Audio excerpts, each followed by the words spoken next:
Apako Yesu, goyo ne Nyasaye erokamano kod kawuono machielo mar Jumapil mogik e dweni mar 8. Nyasaye nosetimona ng'wono kendo ochako kela e Lolwe TV ka okinyi kaka wacho ni ma Jumapil mogik. Nyasaye ochako miya wachne monego ayal e Lolwe TV ka mondo ng'at moyie mowinjo to Nyasaye nogo mondo timne maber kendo timne ng'wono. Akwayo kod muolo mar Kristo ni mondo ibed piny mondo wawinjre kuom wach ma Kristo miya kod okinyi. Bang'e toke wabiro lamo Nyasaye maduong' mar nyalo marahuma. Yiena mondo asom wach mondiki e Muma. Abiro fulo nyinga toke kasetieko, bende ang'eyo ni ji mang'eny ong'eyo ya oko kanyo.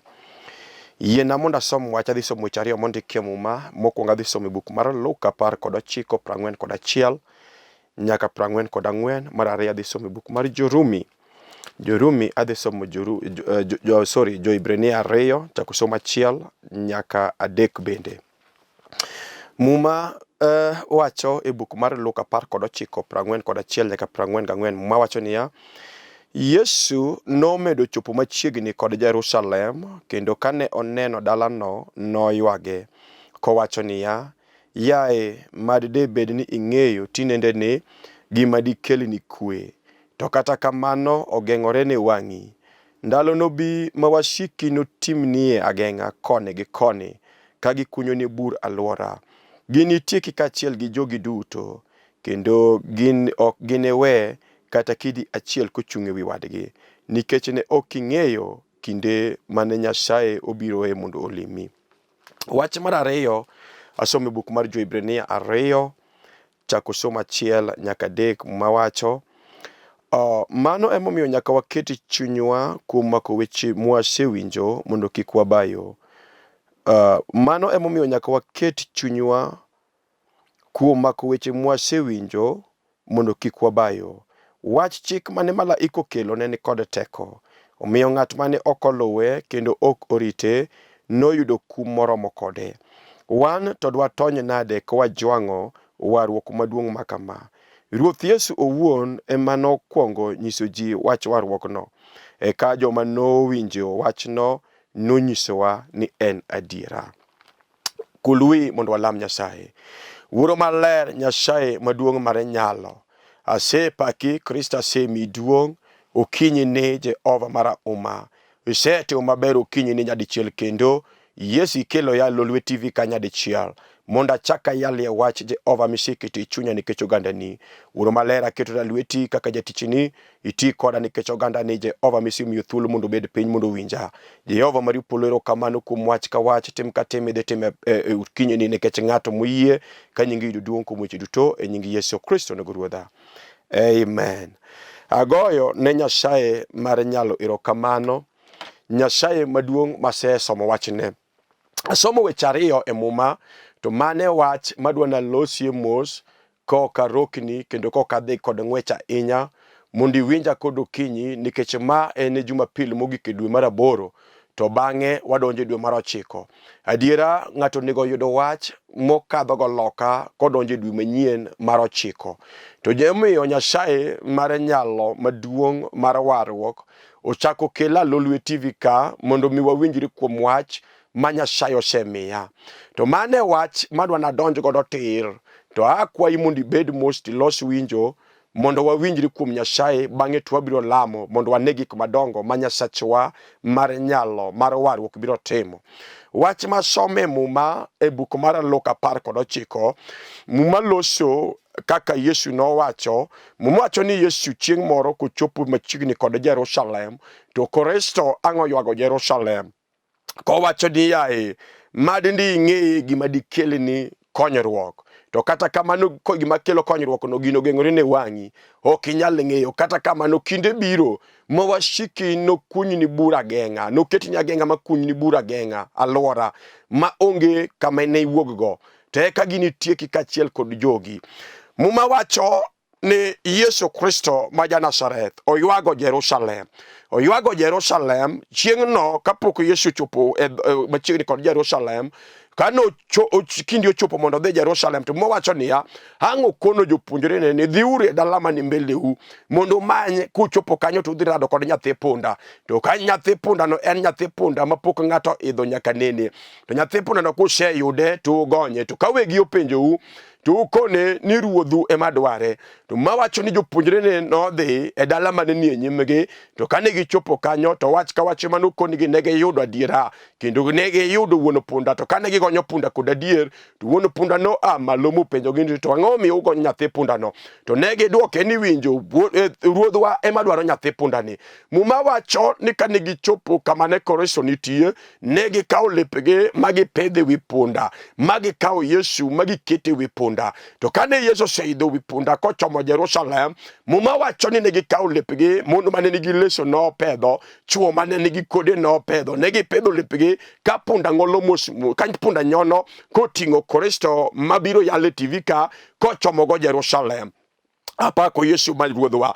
Muma wacho ni kane Yesu Kristo ni wuotho koro dhiyo kochomo Jerusalem, to kochiegni chopo kod Jerusalem kanyo, to kochiegni chopo Jerusalem koridore e but got mar Zeituni, e buk rido mochomo Zeituni, en got kamuting'ore kod malo, omiyo noneno Jerusalem, dala mar Jerusalem noneno duto, nikech enenie got kamurido kochomo got mar Zeituni.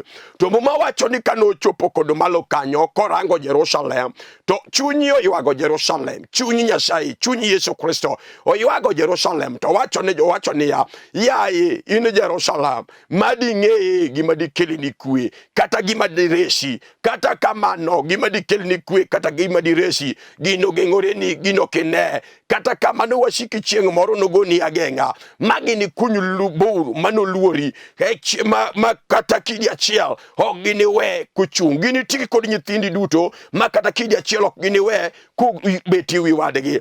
Kata kamano gima temo wacho kudu kinyi sani, adwan mondo ler wach mar manyo Nyasaye manyalo goli kuom wasigu, kata manyalo goli e masira. Kech ji mang'eny ni kod masiche mang'eny, ji mang'eny ok osefwenyo kuom Yesu. Muma wacho ni madne Jerusalem fwenye gima nyalo kelo ne resruok. Ji mang'eny osebede shida, kendo ji mang'eny osebede thagruok, ne pok gifwenyo gima nyalo kelo ne resruok. Kata ka ginie dala, kata ka ginie miere, kata ka ginie pango, kata ka ginie tije, kata ka ginie ala. Gima ogeng'ore negi en gima nyalo kelo ne resruok. Kata kuom thagruok ma ginitie, gima nyalo golo oko e thagruok maginitie. To mane momiyo Yesu Kristo ma Galili ka oidho nyathi kanyna ochomo Jerusalem. Gima ne Yesu dhi timo Jerusalem, nodhi kelo warruok. Kanye mano dhi lose warruok manyalo reso ng'ato, manyalo reso dala, manyalo loso mier, manyalo loso dichuo kata kijana kata nyako. To mawacho na dira ka Yesu oseidho kanyna mondo chom Jerusalem, mondo dhi osande, mondo mi ochwade, mondo gure e msalaba Kalvari, mondo dhako kata dichuo, nyako kata kijana oyudo warruok mar msalaba, warruok mar nengo, warruok mar remo. To maler wacho niya, kano chopo e gate mar Jerusalem, orango Jerusalem to ywago Jerusalem, ni yae Jerusalem madini ng'e gima di nyalo kelo ni resruok tinende ni, kata kamano gima di kelo resruok no gino geng'ore ne wang'i, kata kamano wasiki ose amalo, to wasiki biro kecho kendo gibiro goyo ni ageng'a, gibiro kunyo bur koluori duto, ma kata kara tony, kata kara ringo, kata kar epoch ibiyudo. To madi ng'e gima di kelo ni resruok kawuono. An bedo kinyi abiro mondo lerni kuom jal manyalo kelo ni resruok, kate daleni kanyo, kate ngimani, kate odi, kate tiji, kate andi. Ji mang'eny oseywak kendo wasigu osekunyo negi bura alwora. Yesu Kristo mar ruodh warruok mabiro yalo e TV ka, en ema dwa chiemo ni godo tir, nikech en e wuon resruok. Muma wacho ni ang'o yidho nyathi kanyna mapok ng'ato idho, ochomo Jerusalem mondo dhi oresie jala mokwamo. Omiyo ywago Jerusalem kaka Jerusalem okwamo, kaka Jerusalem wang'i udinore ok nyal neno gima diri kelne resruok. Kata kamano Jerusalem okwamo adiera. Wan kod ji mokwamo, momoko, moleo adiera jogi odong'. Kata kamano gima di kelne resruok gino geng'ore ne wang'gi. To Yesu wang'o ywak, Yesu ma ruodh warruok, Yesu ma ruodh muma, japuonj ang'o ywak koneno Jerusalem, ka Jerusalem Jerusalem okwamo, Jerusalem odong. Owacho na diera Jerusalem na kadinge ka wono tinende gima nyalo kelo ne resruok, manyalo mi warruok, manyalo kolie come seko to kata kamano gima dikelo resruok no gino gengore ne wangi. Japuonjo idho nyathi kanyna mapok ng'ato idho, ochomo Jerusalem mondo sande, mondo gure, mondo yanye, mondo chaye, mondo jare kod jotend din, mondo mi ogure musalaba, mondo dhako moro kata dichuo moro yudo resruok kuom nyangi chunje mag dala, nyangi chunje mag mier, mag siko, mag ran, mag mifwadhi, mag dhier, mag mier ma ji okwamogo e dala. Yesu Kristo wango idho nyathi kanyna mondo resie dhako, ochomo Jerusalem to ywago Jerusalem. Gimomiyo biro kudu kinyi awacho ni ng'ato nego yudo wach moro manyalo kadho go dweni kodonjo gi dwe mar 9 nikech mae Jumapil mogik, onge Jumapil machielo, mae Jumapil mogik e dwe mar 8 ni. Tadiera ng'ato nego kadhi dweni kosefwenyo kuom gima nyalo kelo ne resruok, gima nyalo kelo resruok ne ngimane, gima nyalo kelo resruok ne ode, gima nyalo kelo resruok ne kothe mamane, gima nyalo kelo resruok ne tije, gima nyalo kelo resruok ne pigwangi musechwer ma onge giko. Pijo wan gi joma ng'eny ma ka piny oruto gi chaka kod ywak kaka nyogi ywak nyoro, to kawuono kelo resruok. Jalo manyalo golie ywak mise ywak mama, jalo manyalo golie thagruok mise thagori, Yesu buru dwaro. Jalo mabiro yale TV kano ywago Jerusalem, owacho ni Jerusalem yai madi ninge gima dikele ne resruok. An bendo kinyi sani utiero ching ma kawuono ne Jumapil mogik ni abiro mondo leve kuom jalo manyalo kelo ne resruok, manyalo kelo resruok e dala makata langi chunje mag dala oramo. Onge gima sete moduto kod rieko, nyaka rieko manyiwuok e sikul miyudo go digri sete mogo toko sekelo geno ni sedhi kuma juke mabeyo mag dalau. Geno no tamore, geno onge. Kawuona biro kod jakel geno, Jehosana jakel duoko, iluongo Yesu agola jal manyalo golie kwamo mar dala. Jehova ang'o ywago Jerusalem, owacho ni yaye Jerusalem wang'i yodinore okene gima dikele resruok. Wan gi ji mang'eny ma wengegi yodinore makata kiyalo negi wach kaka Jehova oseyaora TV ka mondo yali wach manyalo kelo ni geno. Ji neno ka gima thagruok ma githagore en kawaida, wasigu masano gi gik ma kawaida, weche mateka ma gikadhe gin gik ma kawaida, po gifwenyo kuom gima dikele gi resruok. An bedo kinye kelo ni Yesu, jalo mano idho nyathi kanyna, jalo mano ywago Jerusalem. Yesu ywago dalani, Yesu ywagi mama, Yesu ywagi dichuo. Iwinjo kijana, Yesu ywagi ni madi ding'eye gima dikele resruok kawuono, madi ding'eye gima dikele resruok tinende, madi ding'eye gima dikele resruok okinyi sani. Weche matek misekadhe momiyo ji ochayi, weche matek misekadhe momiyo ji nyieri, weche matek misekadhe mikadhe kata sani kama walose kodini, weche matek mikadhe momiyo isewito geno, momiyo idong' kendi nyamasi ji oringi, dala win kendi midong' mama ji oringi nikech pok ifwenyo gima dikele resruok. Muma wacho ni Yesu ja-Galili, amina, ruodho warruok, jal moting'o ng'wono, iluongo Yesu ruodho ng'wono, jal mopong' kod ng'wono e lwete, orango Jerusalem to ywago. An bende kinyi abiro ka ruoth ora mondo awach ni ruoth rangi kaka ithagori, ruoth rangi kaka ywake mama, ruoth rangi kaka ywak kijana, to ruodha ywagi wacho ni adiera gima dikele resruok gine mogeng'ore ni pok ifwenyo gima dikele resruok. To mane momiyo Yesu ora mondo alerni kuom gima nyalo kelo resruok, gima nyalo golie kuong mag dala, kuong mag siko, mag mier, mag mifwadhi mag dala, jochiende mag deye mag kwamo, madhano kwamo go nyaka e boma Nairobi, madhano kwamo go nyaka e boma Kisumu, madhano kwamo go nyaka e miere. Nitiere Nyasaye mar warruok, ka ng'ato walo Nyasaye. Muma maler wacho ni Yesu ja-Galili oidho nyathi kanyno, chomo Jerusalem mondo kelo warruok, to korango Jerusalem to ywage. Oneno ka Jerusalem okwamo, oneno ka Jerusalem odo, oneno ka Jerusalem nie shida, gini e twech, gini e jela, nyororo mako gi matek maonge ng'at manyalo konyore. To momiyo ja-Galili oidho kanyna, ochomo Jerusalem mondo kelo warruok, ochomo Jerusalem mondo kelo resruok ne dhako ne dala, ochomo Jerusalem mondo kelo resruok ne ala mokwamo makati keti e pesa to ala pudha. Jehova ochomo Jerusalem, omiyo ywago Jerusalem kapok odonje Jerusalem. Muma wacho ni kano chopo Jerusalem, jodong din ang'o bedo openje kuom teko ma en go, ere kuma teko ma in go nitie, ongere kaka ichango ji, ere kaka itimo ono. Iwinjo an gi Yesu ruodho ono, jalo maratego, jalo manowal, Yesu ja-Galili ruodho muma, ene mana jodongo 24 kobedo e polo, kidwa kelo warruok e piny ngima, to gine Yesu ne manowal omiyo kochope piny ka to lero kuom weche manyalo kelo resruok omiyo yie mondo dhi e msalaba Kalvari. Muma maler wacho niya kano chopo e got mochomo Zeituni kanye mane ruoth otiyo dhi e lamo moywak moparo kaka dhi sande. Muma maler wacho ni Roho Maler nokelo ni video kaka dhi chwade. Roho Maler nokelo ni video kaka dhi sande, kaka dhi ng'ul kuom law mondo res dala, kaka dhi chwade mondo res dhano mokwamo, kaka dhi chwade mondo res ohala mokwamo, kaka dhi chwade mondo res dichuo molewo e dala nyaka miergi. Muma maler wacho ni Yesu ang'oywa mowacho ni ya wuora kanyalore tigol kikombe ni e nyima. Jehova gol kikombe ni e nyima, kata kamano kik dwa chotimora to dwa chikende motimre Nyasaye. Nochuno Yesu ma ja-Galili mondo madhi kikombe mar thagruok, mondo madhi kikombe mar sand, mondo madhi kikombe mar gur, mondo resi dala moro mokwamo. Kawuono kod okinyi nitie Yesu jal maratego, jal mapok olo. Iluongo Yesu ma nyakwar obedi, iluongo Yesu osiep Lazaro ma ja-Bethania, osiep Maritha kod Maria mabako. En kende moromo kata okinyi ka ng'ato walo Yesu ruodha, jal moseora kod okinyi sani.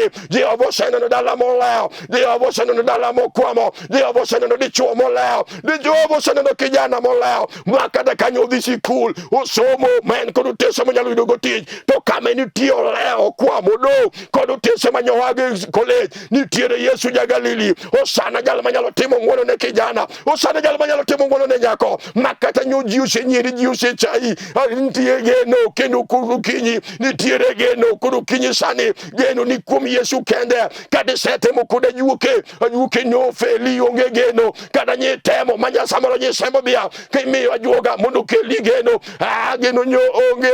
We akelie Yesu ja-Galili, jal mane dhako mane osechwero remo kuom higni 12 mosetiyo kod fedha kod dhahabu maneno go, odong' kod lwete konge pesa, jomirieri ochamo pesa orumo. Jehova kanyo dhako ni kano owinjo awinja mani nitie jal moro iluongo Yesu ja-Galili, jal mokela ka, jal machango koko chul nengo. Muma maler wacho ni dhako nang'o rwako yie. Dong' mane madwa ni timna kod okinyi irwaki yie kuom Yesu.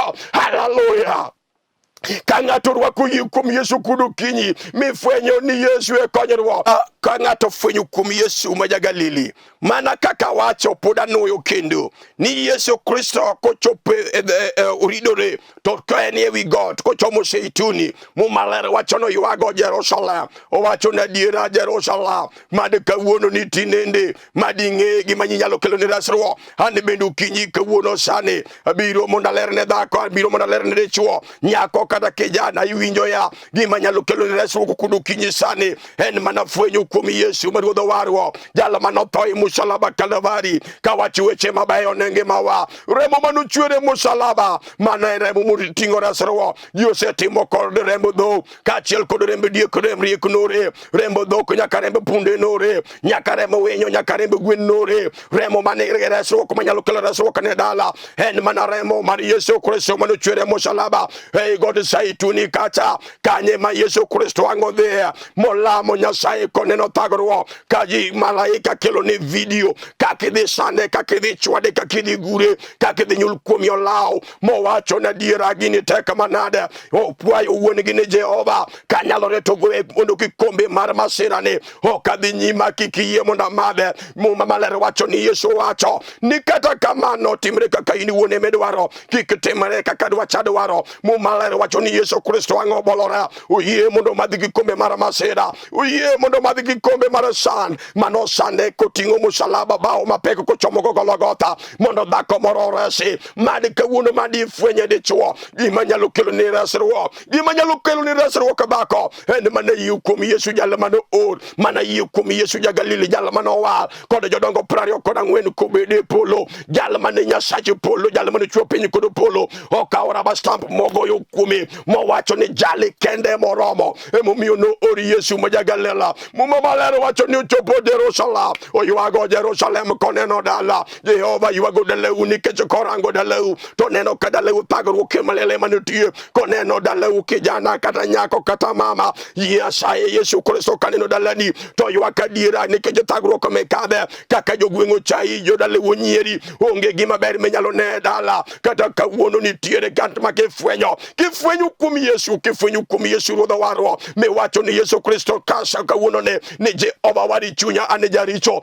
Fwenyu kuom Yesu en ohala, fwenyu kuom Yesu nyalo golie kuong magadala, fwenyu kuom Yesu nyalo golie seko mar dala, fwenyu kuom Yesu nyalo golo ng'ate dhier kachiel kod mifwadhi magadala magaremo. Jehova nitie kod teko, onyalo goli oko makade jochiende oramo, onyalo goli oko kata jochiende oramo, kada jochiende nyochwado lwetgi mokalakegi ni nigi maber ok nyalo neno. Kifwenyu kuom Yesu kudu kinyi sani, owacho ni ng'ato nego fwenyi Yesu mondo kifuka dwe manyien, kidonje dwe mar 9 tidonjo kod Yesu, kidonjo dwe manyien tidonjo kod japuonj, kidonjo dwe manyien tidonjo kod loch. Nyasaye nitie, jal maratego, jal mosiora TV ka. Jehova ywago dalani mama, Jehova ywago dalani dichuo, Jehova ywago ngimani kijana kata nyako, iwinjo nyathi matin, Jehova ywago ngimani. To wacho ni adiera madi gwine fwe, gima dikele resruok kawuono kod okinyi, gima nyalo kelo ni resruok en yie kuom Yesu. Jal manotho, jal manochwadi, jal manochwere remo musalaba Kalvari, karembego kala karembe weche mabayo. Muma wacho ni duchieng manochuguru Yesu, duchieng no kuom chakre sa 6 nyaka sa 9 piny nolokore mudho, manyaka jo Yahudi manoguro Yesu, ka wacho ni kod rumo jogo otieke. Owacho ni nowara ahinya moyie na diera karang'ani wuod Nyasaye, ka piny notimo mudho kuom seche 3 ma tama manie kalu noyieche diere. Gimomiyo gigi duto tane timora mondo ng'ato resi, dala moro resi, dala moro konyo, dala moro gol, nyaka ng'at mokwamo, jal monyiero, jal mecha, jal mojaro, ng'ano yud resruok kawuono, kata kawuono kod kinya. Wacho niya, kiwacho ni Yesu Kristo war chunya jaricho, misarende nyim Nyasaye mar warruok mano or, kisarende nyim Yesu Kristo, jal manowal, jal manogur, jal manosandi, jal manoloyo tho, jal mane tho ng'ulelela, jal mane liel obarore nyime, mowacho ni jali kata wasemuonyo ji, jali okwanyal muono, jali oingowa, nitiere Yesu misinga ruodhowa, jal manyalo reso dala, jal manyalo reso da ng'at mokwamo, jal mane kudi notami odamore chamo dende. Owacho ni jali kata wasechamo ringre ji, jali to ringre keth, jali okwanyal, nitiere Yesu misinga ruodhowa. En kende matho luore, en kende makwongo magdala luore, en kende mathagruok luore, jal maratego, jal mabiro yalo noresa, jali ang'eyo, jali nokonya kaleo kadonge para mama. Yesu ni noresa kadonge kodalawa, Yesu noresa kapidalawa ngula, Yesu noresa kapinyo ngula. En kende jal maratego, jal marahuma, ka ng'ato walo Yesu, ka ng'ato walo Yesu tuyombo nyaka jochiende magadala, ka ng'ato walo Yesu tuyombo nyaka jochiende malawo remo kuom remo modagi mochwado lwetgi ni ok nyal neno gima ber. Ka ng'ato walo Yesu jagalili to jalo yudo duto apako Yesu jabura maono. Amina jagalili osiepe na Lazaro ma Bethania, osiep Maritha gi Maria mabako, iluongo Yesu jabarona, jal mano barona milela nyim jo Israel, ka wasiguni chien to gigarango bela to gineno na makwar. Yesu jagalili no ene monyalo yoso yone dhako, onyalo yoso yone dichuo, nyaka kata kichope okuta, kirango chien to kene wanga yo madiwogo, kirango mbele tineno okuta, iluongo Yesu buludosa, jal manyalo muomo kodi dichuo, jal manyalo muomo kodi mama, kata jochiende mag dhiero ramo, ni kata nyisomo to kenyala neno ber, kata jochiende mag mifwadhi oramo, ni kata kayudo pesa to pesa lamore lweti, nitiere Yesu jagalili, jal manowal, jal manoyier, iluongo Yesu misinga ruodholwa. Onge gima tek mosetamo ruodha, kata ukinyi sani onegi temie Yesu, onegi sarenda gimani ne Yesu, mondi ne teko mar Nyasaye kapubi okela gi chunje magadala, mondi ne teko mar jawarwa kagoli okenya kenyera, nyake chai majiuse nyeri. Aja wacho pile we ano ni kinde moko ka ng'ato nie shida, ka ng'ato nie thagruok mama kaka ine thagruok no, to nyaka jokubukuni gu chai nyalo chai, joka jokubukuni gu nyiri nyalo nyiri, nyaka jokubukuni gu luskumi nyalo lusukumi, nekech poki fwenyu kumi Yesu. To ng'ato kufwenyu kumi Nyasaye, nyaka jokubu chai nyalo luori kendo. Ang'eyo Yesu ruodho muma masome buku mar 2, e buku mar Jo-Ibrania 2, Paulo ndiko ne Jo-Ibrania barua to wacho negi niya, waki omomiyo kik ujwang' wach musewinjo, kik uwe wach musewinjo mondo lalnu, nekech wach malaiko kelo, wach no nigi teko, kik wil kod wach mane uwinjo, nekech wach malaiko kelo, wach no nigi teko. Omiyo ng'at mane okoluwe kata ng'at mane okorite, jalo no yudo kum moromo kode. To chako wacho niya, wan to watonyo naje ko wajwang'o warruok maduong' makama, ma Yesu Kristo wuon ema nonyiso kuom warruokno. Te ka jok mane owinje bende nodhi bitiso ne warruok en adiera. An bende okinyi sani abiro mondo awach ni mama wach ni dichuo ni kata kanyi jwango warwo kwa ruto boli onegi duogu kuom Yesu Jagalili nitie joma nyo jwango warwo muma malero wacho niya kawa jwango warwo kuma duongo makama dwa tonye nade ere tonyo nge tonye dichuo kata kanyi jwango warwo knitie duogo kuom Yesu Jagalili ruodho muma mondo timne ng'wono ani malo kodo teko ene mogimo setame mose loy onge katu kinyisani awacho niya kata ikwamo kati moko nikech nyi jwango warwo kuma musalaba nikech nyi dagi mako wach manyi winjo Paulo kodo Ibrania ni mane momiyo nego waketi chunyo kuma kwechi mwase winjo mondo kikwa bayo ni mang'enyo bayo nikech nyogi dagi mako wach manyogi winjo nyoler negi kuom Yesu manyogi ywak matek ni Yesu wari chunya ne jaricho maruoth nyora songi bagi ruoth nyowarogi langi chunye mag dala nyaka magi mier mag siko mag dala nyaka magi kwere kata kamano nyo wigi wil kodo wach manyogi winjo omiyo nyogi bayo omiyo nyogi lal manyogi bolo warwo kapangala muma maler Paulo wacho niya to wanto dwa tonye nade kwa jwango warwo kuma duongo makama momiyo Kristo nothoye musalaba Kalvari omiyo Yesu Kristo noywago Jerusalem miyo Yesu Kristo noywago ngimani momiyo ruoth nodhi mondo tho mondo ochwade mondo sandi mondo gure mondo remi ochwere musalaba Kalvari remi Yesu Kristo na manigi teko remo mano wacho weche mabeyo ne ngimawa muma maler wacho ni remi Yesu oringo remba bile madichuo remi Yesu Jagalili oringo rembo dokudu diek magajuke magitiyogo remi Yesu manigi teko kod nyalo mar pudho ng'ato oko duongo dogni Yesu Jagalili duongo dogni Nyasaye Marauma duongo dogni jal mapokolo iluongo Yesu Misinga Jagalili amina ratego jal mapokowal iluongo Yesu jal maikenge iluongo Yesu jaber udhola en kende moromo dichuo onge ng'ate machielo moromo kata weche matek ngimanigo Yesu kende manyalo iluongo Yesu buludosa usiebari agi maritha madako iluongo Yesu Misinga udhola jal maratego jal Marauma onge gimoseta Nyasaye kata kawuono kudu kinyi dongine mapoke fwenyo gima dikeli reso ke dala dongine mapoke fwenyo gima dikeli reso ke kenyini kanyo gima nyalo kelo ni reso en mana yi kumi Yesu en mana kusarenda kumi Yesu mondo Jehova wari Jehova timne ng'wono eni mutingo ng'wono alwata eni mutingo ng'wono alwata katu kinyi kawuono ne Nyasaye Maratego no nitie onego resi dala moro onego resi otomoro mokwamo molao eni kende manige nyalo mumia biro ya letivika nikechan kodi kudadiera aseneno kotimo ne ji mang'eny aseneno kotimo ne dalawa nyaka ne ngima na osetimo na awachuni gima ng'eyo ok gima nopuonja kuome ok gima nopimna pima aseneno kod wang'a bat kama yoborieyo koreo to nyaka wasiku magadala nyaka yuchini magdhiere magimifwadhi magasiko magadala ok nyalo dolo madi Yesu jalo ma wang'e utimo ole iluongo Yesu jalo ma wang'e dongo jalo maneno piny ngima kate kwamo katu kinyisani Jehova negalamie kodi mama negalamie kodi dichuo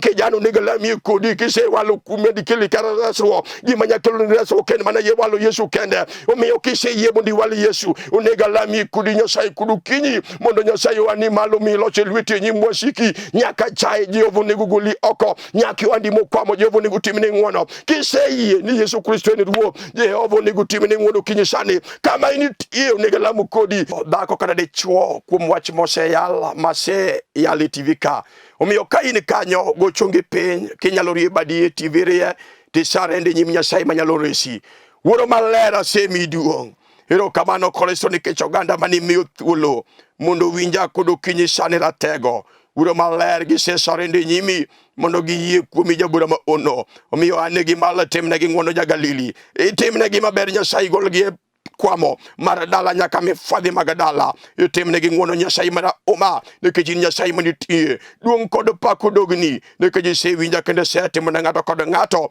nyingi mondo duong' mosiko manyaka chieng' mana kuom yie nyingi Yesu Kristo Ruodhwa amen. Agoyo ne Kristo erokamano jalo maratego mosetimo na ng'wono an maloso kodi kata jalo moyalo iluonga Bishop Joseph Odindo ajaseme ka kelo kitime kae an wuod mosenindo Bishop Patrick Odindo mawuodo chuodho majaseme ka kelo kitime kae mama na Ellen Akeyo manyaka julu konya manyar ndwala Jehova mondo gwedhe kae ne penyo seme kanyo nyaka julu Nyasaye uting'i malo kuom mako wach Nyasaye kuom tiyo ne Nyasaye kod tekrini duto kendo kuom puonjowa wan nyithindi kwa dongo kwa luoro Nyasaye kendo kwa tiyo ne Nyasaye kod chunywa. Atiyo kod ministry machielo iluongo Mana Ministries International. Mana Ministries International en ministry makonyo gwenge mag Seme kod gwenge mukio kode, gikonyo widows to gikonyo orphans. Mana Ministries International kidwa yudogi e YouTube tedhi Missions of Mana, YouTube Missions of Mana. Email en manaoffice@yahoo.com. To Facebook en Mana Ministries International. Namba gi mar simu en 0718 930 182. Nyasaye mondo gwedhu, Jehova ting'u malo nyaka odiochieng' machielo, nyaka Jumapil manyien wanaradi. Nyasaye mondo ting'u malo. Shalom. Amen.